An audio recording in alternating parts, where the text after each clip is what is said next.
Okay. Okay, fellas. All right, glad everybody's here. First tying session of a new year. And Bill has done a lot of promotion for this fly tying event with the mystique of Robert's surprise fly. Okay. So anyway, anything got a good turnout anyway.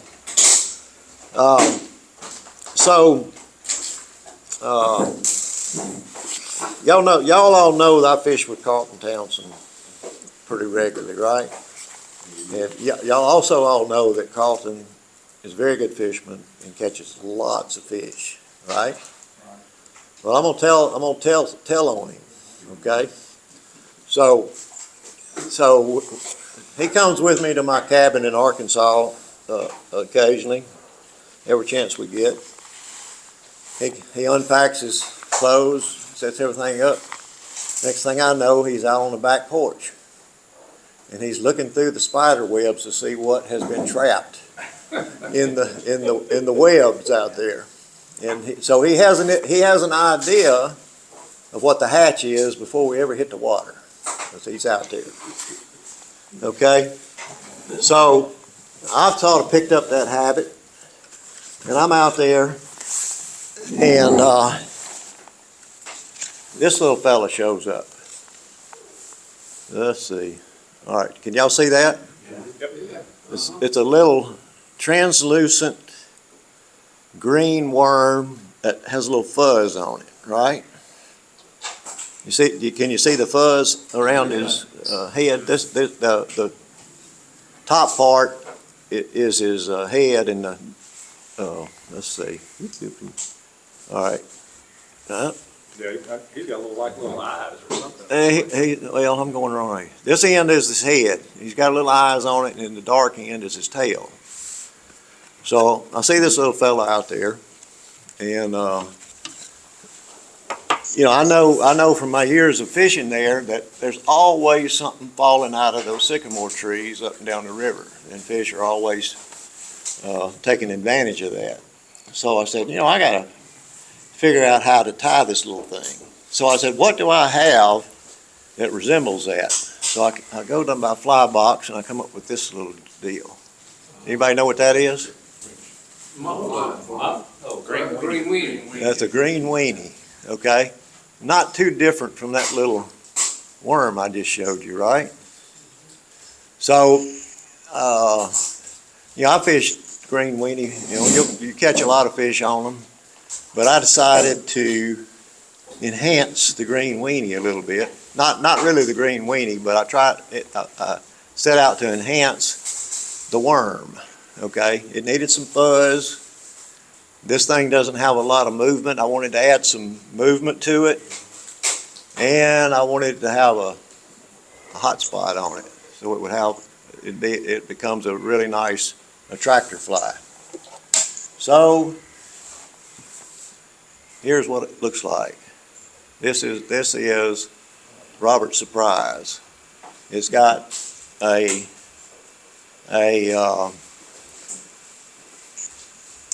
rabbit fur tail, okay?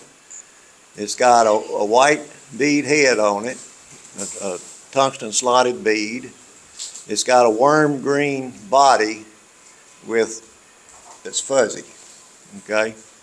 So the little worm was an inspiration to this, but this is, I don't know what I'd call it, a worm, but it's an attractor fly. And it's got movement, it's got fuzz, it's got flash, it's got hot spot, it's got brilliant colors to it. So it is a very, very effective fly. So this is Robert's surprise, okay? So what I'm going to do in walking you through this, I tried several ways to come up with the fuzzy body on a micro chenille body, and this is what I came up with that is the end result on this particular fly. Now, Robert, that's micro chenille or ultra chenille? Is it? It is. Tiny stuff? It is ultra micro chenille. Okay, yeah. Okay, the very small stuff. In worm green. Okay, the tail is a rabbit zonker strip that the strip has been removed from, and you've got all these materials in your package. You've got two packages. I think you'll recognize the one that's got the worm green in it. The fuzzy is SLF Prism dubbing, and this particular one is the light gray, okay? And they make it in, 20 colors probably. But this is the SLF Prism dubbing. The hook, which is I pretty much have gone exclusively to now, are wide gap short hooks. This is a size 14. Okay, it doesn't matter. There's a lot of different brands out there, but this is a competition jig hook, and in size 14. But it's like I said, it's a short shank, wide gap, and I have found that hooks up with fish a lot more than the regular gap hooks that that I used to use. All right, the Bead is a slotted tungsten bead. This is a size 1/8 inch, and this happens to be in pearl white. Now, that's a pretty heavy jig. Excuse me, a pretty heavy bead, and a pretty large bead, especially for a size 14 hook. But I'm going to show you what I do to compensate for that. But I want the head to be sort of proportionate and maybe a little bit larger than the body. Okay? Excuse me. All right, so the first thing you need to do is in that package, I've got two smaller packages inside the one, and it's got all those materials in there, plus it's got a little bit of lead wire. Check it off.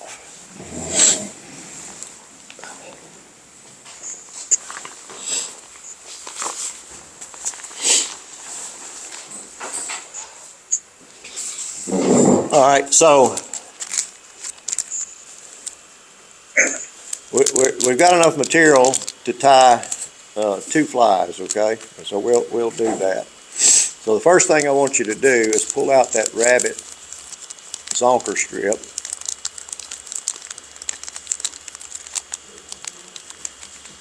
Are they all supposed to be white or? Yeah, there you should be white in there. Olive right here. That's a squirrel. Okay. All right. You can cut him one off for that. All right, so I have my zonker strip, and I'm going to cut it in half, okay? So you part the fur to where you're about halfway through there, and you cut the strip. All right, so now I have two little pieces of fur. You cut the leather? Yeah, cut the zonker strip. Okay. Get it off the leather? Sir? Get it off the leather? You just cut it in half. All right. See, I now have 2 pieces.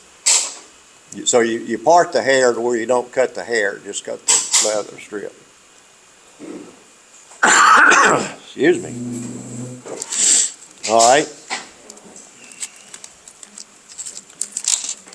So take your hook out and your bead out, one of your beads, one of your hooks and one of your beads, and thread the bead through the small hole onto the hook.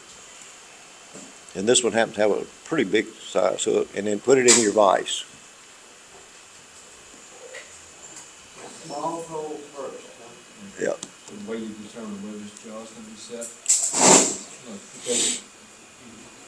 Just get it, just almost smooth, okay? And the reason we're doing this is drop that bead right in there. And then take this and come back with it. Doesn't take much pressure, okay? And now it's in there solid. So now when you take that white bead, put the small hole, use the small hole of the white bead. It's in the other package. Oh, really? We'll see. Oh, yeah, there are brown ones in that one. He's a couple of white beads. Huh? He doesn't have white beads. He's in the wrong package. He didn't have it in either one. Huh? What color bead does he have in the? The green, olive brown. Okay, okay, I have some more white beads. Did you have the rabbit, white rabbit? Yeah, you got the white rabbit. Yeah, you got Okay. three, you should have. Anyway, it doesn't matter. He just got the white rabbit. That was meant for mine. I can pack 20 bags, Mike's on that business.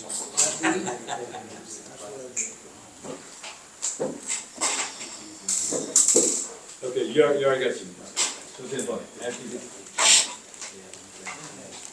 Okay, just get that needle moving, which.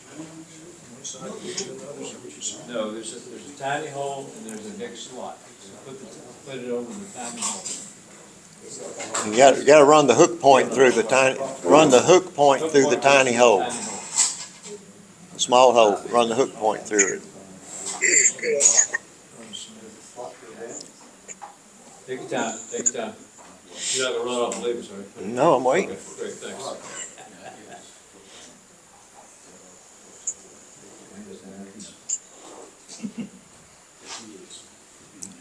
Be careful not to drop the bead, they're hard to get them on there.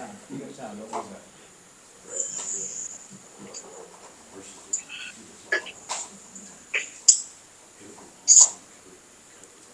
All right, Here, I got it. You ain't got it yet. What I did, it's my technique, look, I did it right here, I can just kind of feel it. Feel it going down. No. So now be careful, take it, just put it on that, you see how he's got the hook mounted right there? So, he's got it on there right now. Oh, did it? I thought there was a small hole. It does. Oh, yeah. So go ahead and push the all the way to the track.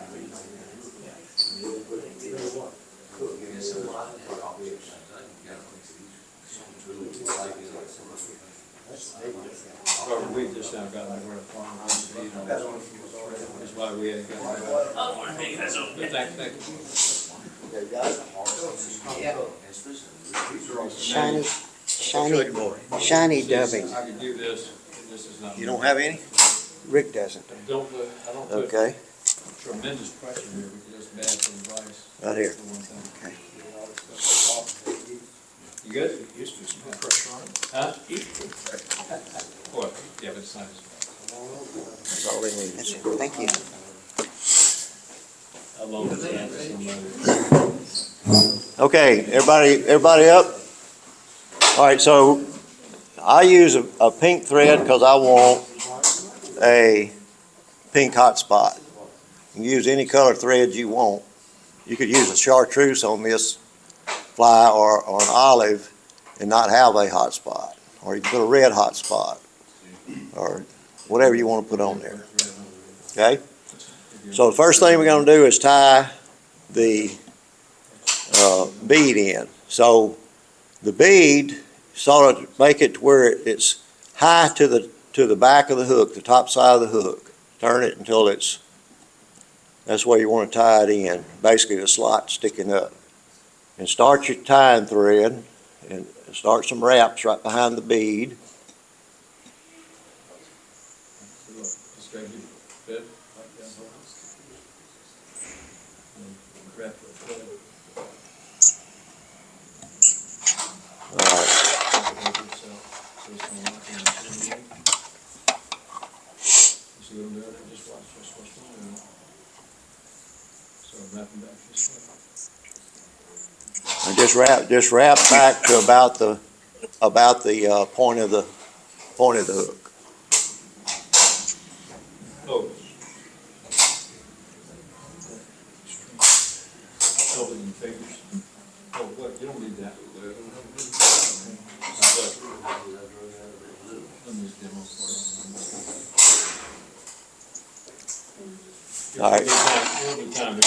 And I'm gonna go ahead and clip my end of my thread off. Set that to the trash bin. And you said to come back just a little past the hook punch. I'm gonna straighten this out here.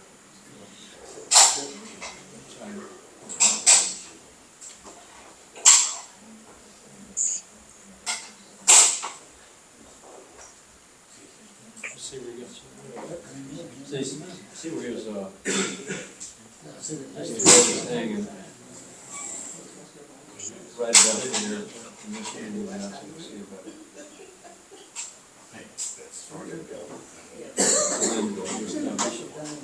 Let's hold that up and stick it right there. You don't cut the bottom. Let's start over again. All right, is everybody up to speed on that? Okay. So you have a small piece of lead-free wire in your bag. Get that out. And obviously I don't need this wire for weight, but I do need it because I have a large bead on a small hook. Okay? And I use that wire to wrap right behind the hook, about 3 wraps to anchor that bead in. Double it up. Something like that, and I shove it in and try to get the bead to stabilize with that, or help stabilize it. Okay? Then I take and twist the front end off, push it up into the bead if I can, and that stabilizes the bead on the small hook shank. Cut off the tag end of that. And I'm pulling and doing it and it just broke. That's what I'm doing. Okay?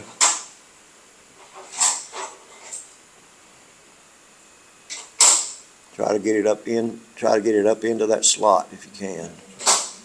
And you always say, use your fingernails, try to stuff it in there. Okay, and then I take my thread and I come back up there and try to lock all that together. That's what he's doing, is winding the thread back up to the And now my bead is stable. Now stop your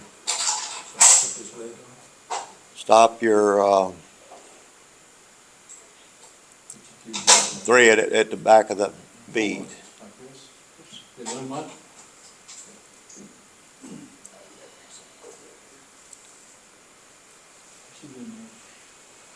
Where you get that, where you cut that, don't cut it.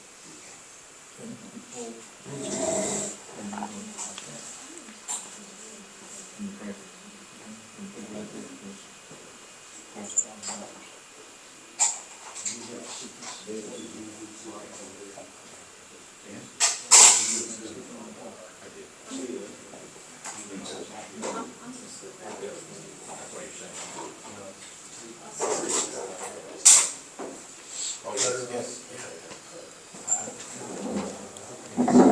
Okay, so now take one of your rabbit fur strips,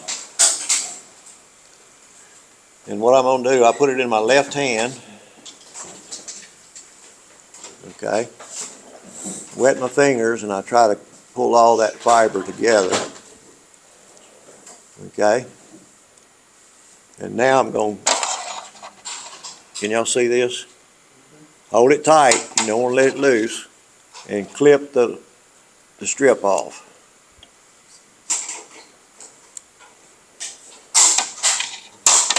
Okay.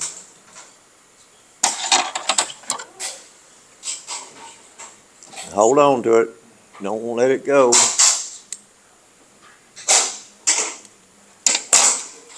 And it's real fuzzy. So you want to get you about however long you want your tail, about that long. And you hold it in at the back. You see how it's sticking over the front. And I'll make a loose wrap. And I'll pull it up and pull that down on top of the hook shank. Robert, let me see how much you got sticking out How the far back. out the back was it? About the hook length. Yes. Okay? And then I want to, before I let go of all that, I want to tie it in and wrap it. You'll keep a firm on turns on the thread, and I go back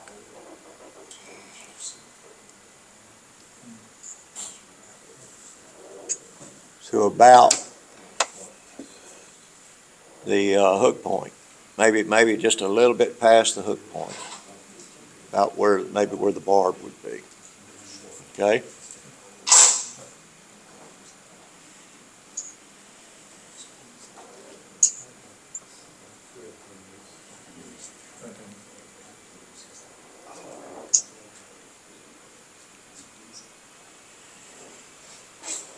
You see, it's a real thin tail. It doesn't have to be a lot of fibers there. You want to, and like this one, that one's got more in it, but it's kind of, when it's dry, it's fuzzy.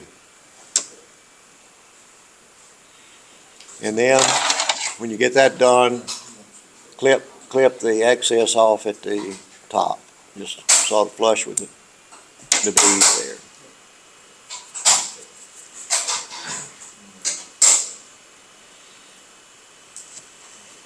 Wrap back to the bead and sort of take that little bit of material and tuck it in there behind the bead. Okay?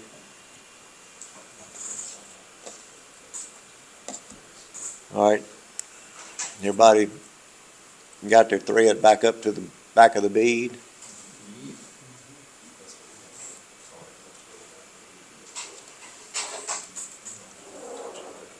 All right, so you take your micro chenille.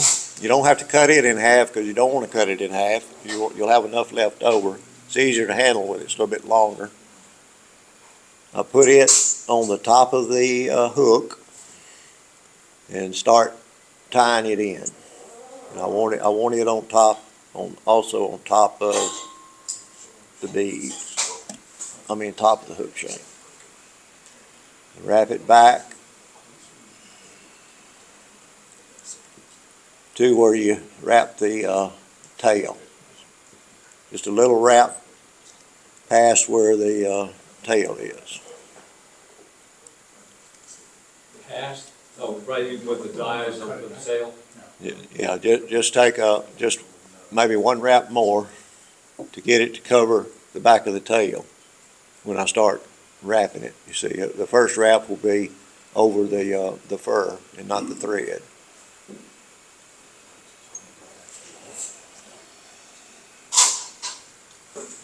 So where's the thread supposed to be hanging right now?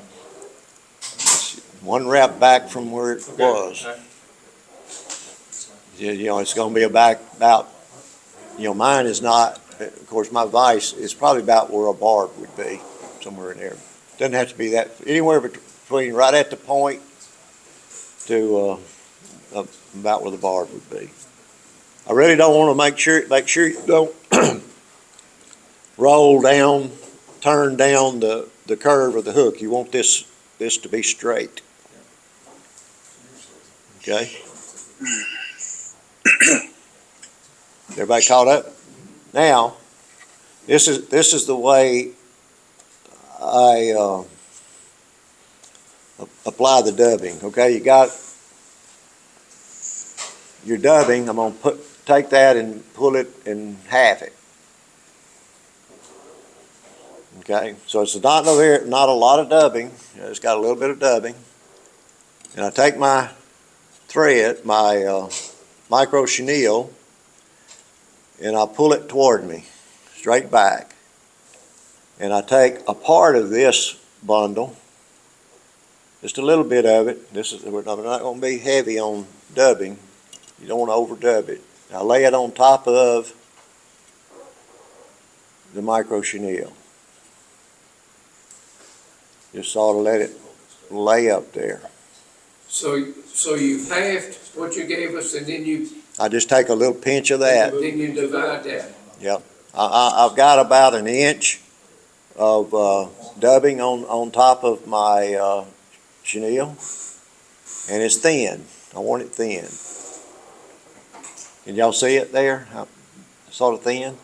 Now you'll as I wrap this, you're gonna harvest some more of that stuff because it's not all gonna bind when you do it, and I don't want a lot of it. I don't want it to be bulky with chenille. I mean with the dubbing. Okay, everybody got that? Lay it on top of their.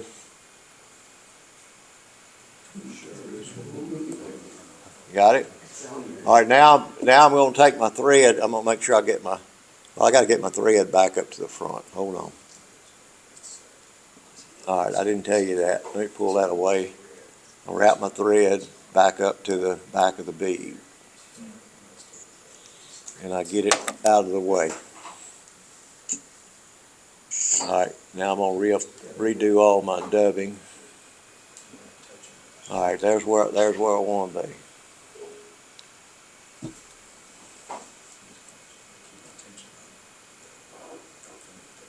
All right, everybody ready?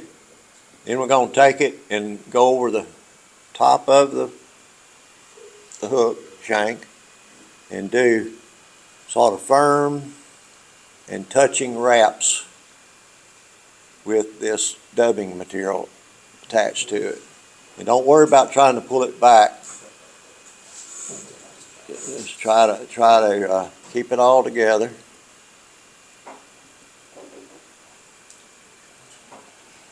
Now see, I'm losing a little bit. I probably need to add just a tad, but not much, because I'm losing part of it. Keep wrapping. That's 3 wraps. That's 4 wraps. And I am at 5 wraps, and I'm back to my bead. You want them touching and firm so that your pink thread is not showing. Okay, I'm gonna do an extra wrap and snug it up real tight behind that bead.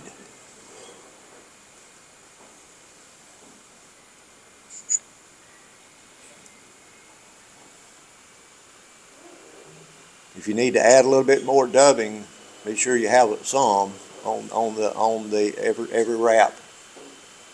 And don't let go of it. Hold on to it. All right, and then tie it off. Go around behind it with your pink thread. 1, 2, 3, 4 wraps, and I'm going to go around the other side of it once, and now I'm ready to cut it off. And sort of snug that down where it's tight. Okay?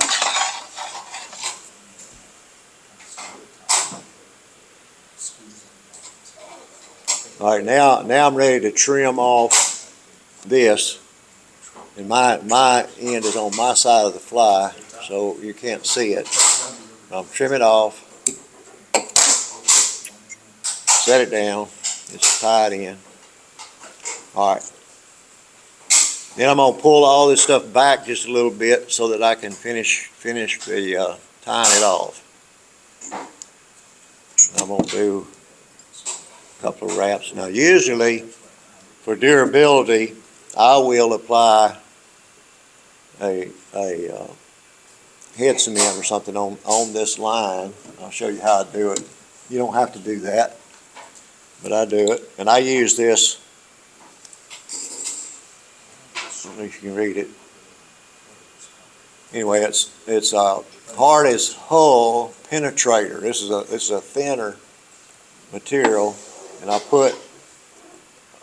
didn't give you all this, but I'm just showing you this. You don't have to do this. I put a little bit on there, the thread, to anchor it in real good. I'll make a couple of wraps with that, then I get my whip finisher out, and I finish my hot spot.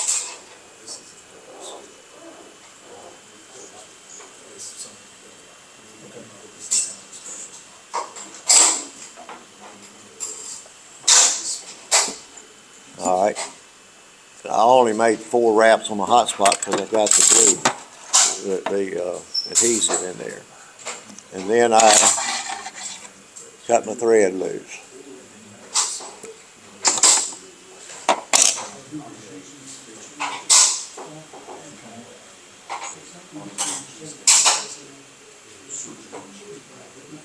Okay, now, last step.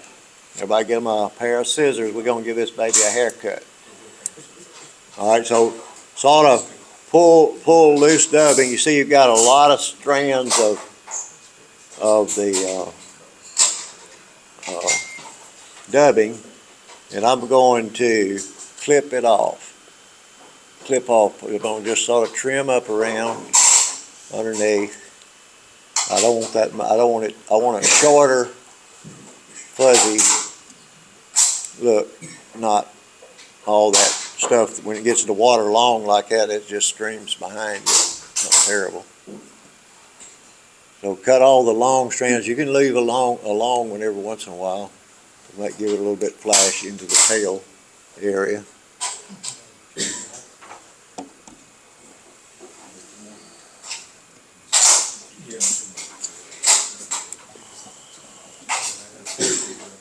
All right. So you can make it as fuzzy, short, or sort of medium length, but there's your flash to the fly.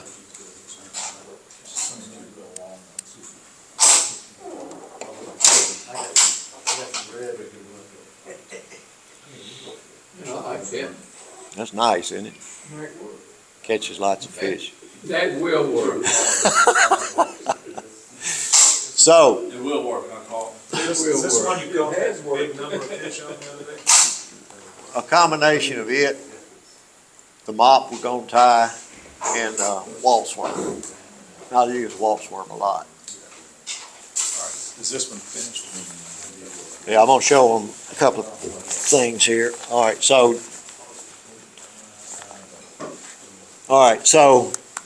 many various, this color here,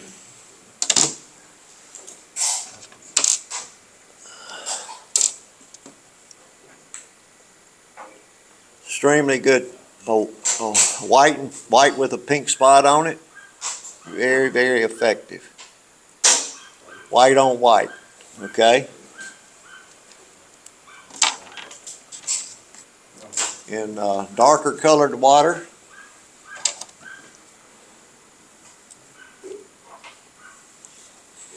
purple and pink. Looks like a crappie jig. Yep.